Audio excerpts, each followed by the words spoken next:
কল্পনা করুন তো, আপনি মাত্র 13 থেকে 14 বছরের বাচ্চা ছেলে, চারপাশে তপ্ত রোদ, হাত দুটো কেটে রক্ত বের হচ্ছে, আর পেটে তীব্র ক্ষুধা। কিছুদিন আগে মাথার উপর থেকে বাবার ছায়া সরে গেছে, আপনার পরিবার না খেয়ে মরার উপক্রম। এই পরিস্থিতিতে দাঁড়িয়ে আপনি কোনো রাজপ্রাসাদ কিংবা কোটি টাকার স্বপ্ন দেখছেন না। আপনার একমাত্র চিন্তা, আজ রাতে পরিবারের মুখে এক মুঠো অন্ন তুলে দেওয়া যাবে তো? হ্যাঁ, এটা কোনো সিনেমার গল্প নয়।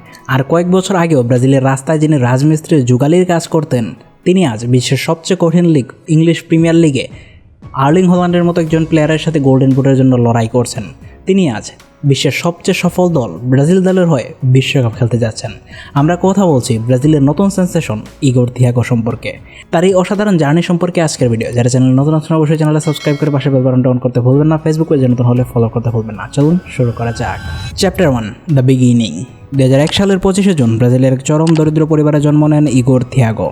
নুন আনতে পান্তা ফোড়ানো এই সংসারে ফুটবলের স্বপ্ন দেখা বিলাসিতা ছাড়া আর কিছুই নয়। কিন্তু জীবন তার চেয়েও বড় ধাক্কা দেয় যখন থিয়াগোর বয়স মাত্র 13 বছর। তার বাবা, যিনি ছিলেন পরিবারের একমাত্র উপার্জনক্ষম ব্যক্তি, তিনি হঠাৎ করেই মারা যান।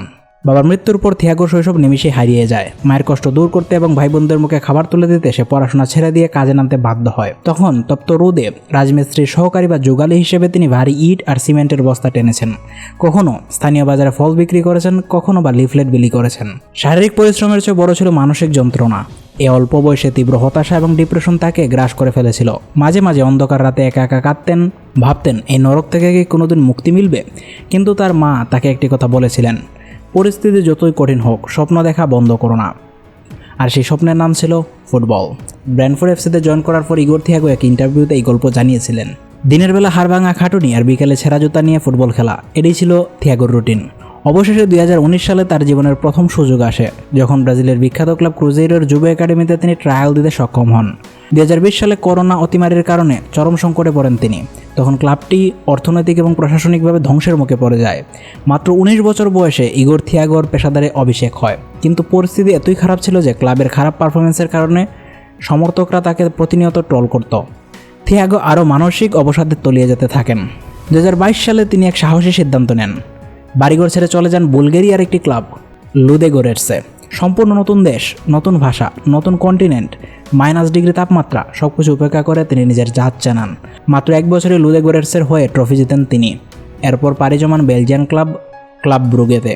ব্রাজিলের বেশিরভাগ প্লেয়ারের কাহিনী এরকমই দরিদ্রপীড়িত হলেও তারা খুবই অল্প বয়সে ইউরোপের টপ দলের নজরে পড়ে যান। কিন্তু ইগোর থিয়াগোর ক্ষেত্রে তিনি না ব্রাজিলের সেরা দলগুলোর নজরে পড়েছেন, না ইউরোপের সেরা দলগুলোর। শেষ পর্যন্ত তাকে ইউরোপের অখ্যাত সেই বুলগেরিয়া থেকে নিজের জার্নি শুরু করতে হয়েছে।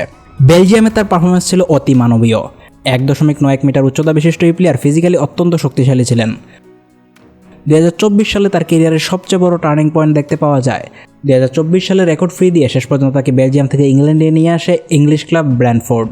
কিন্তু প্রিমিয়ার লিগে এসেই থিয়াগো বড় ধাক্কা খান। প্রাক মৌসুমের প্রীতি ম্যাচে তার হাড়ুতে গুরুতর মেনিসকাস ইনজুরি ধরা পড়ে। ইনফেকশনের কারণে প্রায় পুরো বছর মাঠের বাইরে তাকে কাটাতে হয়। যেন বলা যেতে পারে তার ক্যারিয়ার জুড়ে শুধুমাত্র হতাশা আর একের পর এক দুর্ভাগ্যই যেন তাকে গ্রাস করে ফেলছিল। সমালোচকরা বলতে শুরু করেছিলেন ব্র্যান্ডফোর্ডের কোটি কোটি টাকা জ্বলে গেল, কিন্তু আসল সিনেমা এখনও বাকি ছিল। ইনজুরি থেকে ফিট হয়ে ফিরেন 2025-26 মৌসুমে। আর কাকতালীয়ভাবে দেখুন, এটাই সেই বিশ্বকাপের মৌসুম। শেষ পর্যন্ত মাঠে ফিরে ইগোর থিয়াগো যা করলেন তা প্রিমিয়ার লিগের ইতিহাসে স্বর্ণাক্ষরে করে লেখা থাকবে। আর্লিং হল্যান্ডের ম্যানচেস্টার সিটির বিপক্ষে কিংবা এভারটন এবং সান্ডারল্যান্ডের রক্ষণভাগকে একা হাতে ধ্বংস করে দিয়ে প্রিমিয়ার লিগের ডিফেন্ডারদের জন্য রীতিমতো এক দুঃস্বপ্নে পরিণত হয়েছেন এই ইগোর থিয়াগো। সবচেয়ে লেটেস্ট ডাটা অনুসারে প্রিমিয়ার লিগে 37 ম্যাচ খেলে তিনি 22 গোল এবং 1টি অ্যাসিস্ট করেছিলেন। প্রিমিয়ার লিগ ইতিহাসে এক মৌসুমে কোনো ব্রাজিলিয়ান প্লেয়ার এর চেয়ে বেশি গোল করতে পারেননি। অর্থাৎ তিনি গড়েছেন এক অনন্য রেকর্ড, প্রিমিয়ার লিগে এক মৌসুমে ব্রাজিলিয়ান প্লেয়ারদের মধ্যে সর্বোচ্চ গোলের রেকর্ড। এত কিছুর পরেও তার বিশ্বকাপ দলে ডাক না পাওয়ার কোনো কারণ কি আসলে ছিল? শেষ পর্যন্ত তিনি ডাক পেলেন ব্রাজিল জাতীয় দলে। ফ্রান্স এবং ক্রোয়েশিয়ার বিপক্ষে দলে কার্লো আনচেলত্তি তাকে ডাকলেন। আর ক্রোয়েশিয়ার বিপক্ষে ইগোর থিয়াগো যা করে দেখালেন তা এত লম্বা সময় সুযোগ পাওয়ার পরও জয়া পেদ্রো করে দেখাতে পারেননি। জয়া পেদ্রো যেখানে ক্লাবের হয়ে দুর্দান্ত পারফর্ম করেছিলেন, ইগোর থিয়াগো কয়েক মিনিট মাঠে থাকার পর তার যে প্রেজেন্স দেখা গিয়েছে, তার যে ফিজিক্যাল প্রেজেন্সটা আমরা দেখতে পেয়েছি, তার সাথে সাথে তিনি যে পজিশনিং সেন্সটা দেখিয়েছেন তা আসলে দুর্দান্ত ছিল। দিন শেষে এনরিকের কাছ থেকে পেনাল্টি যখন কার্লো আনচেলত্তি তাকে দেন, তখন বোঝাই যাচ্ছিল এই মৌসুমে পেনাল্টিতে নিজেকে অসাধারণ প্রমাণ করা ইগোর থিয়াগো নিজের গোল করতেই যাচ্ছেন। এবং বিশ্বকাপের ঠিক আগে ব্রাজিলের হয়ে প্রথম গোলের দেখা পান ইগোর থিয়াগো। একটা জিনিস প্রিটি ক্লিয়ার, ব্রাজিলের নাম্বার 9 ঘাটতি রয়েছে। তবে এই মুহূর্তে এনরিকের পাশাপাশি আর একজন প্লেয়ারও যদি সেই জায়গা ডিজার্ভ করতেন, সেটা ছিলেন ইগোর থিয়াগো।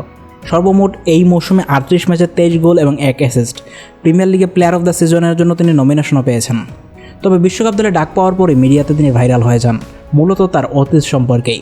সেই রাজমিস্ত্রি যুগাল হিসেবে কাজ করার সময়ের কাহিনীগুলো এখন সোশ্যাল মিডিয়ার সবচেয়ে জনপ্রিয় কাহিনীগুলোতে পরিণত হয়েছে। তাই আমরা ভাবলাম আমরাও ইগোর থিয়াগোর এই গল্পটাকে আপনার সামনে তুলে ধরি। ইগোর থিয়াগোরের জীবনযুদ্ধ আমাদের শেখায় যে বর্তমান পরিস্থিতি কখনোই আপনার ভবিষ্যৎ নির্ধারণ করতে পারে না। আপনি যদি পারেন ক্ষুধা, শোক কিংবা রাজমিস্ত্রির কঠিন কাজ কিংবা তীব্র মানসিক অবসাদকে পিছনে ফেলে পৃথিবীর চূড়ায় বসতে পারেন। থিয়াগো তার ভাগ্য পরিবর্তন করেছেন নিজে, প্রতিটা কষ্ট সহ্য করে ইটের পরে ইট গাঁথে একজন দক্ষ রাজমিস্ত্রির মতোই। 2026 বিশ্বকাপে ইগোর থিয়াগো কি ব্রাজিলের মেইন স্ট্রাইকার হয়ে উঠতে পারবেন? 2026 সালে ইগোর থিয়াগো কি ব্রাজিলের হয়ে গোল করতে পারবেন? অবশ্যই কমেন্টে জানাতে ভুলবেন না। পরবর্তীতে কোনটা কি ভিডিও দেখতে চান সেটা কমেন্টে জানাতে ভুলবেন না। Thank you for watching this video.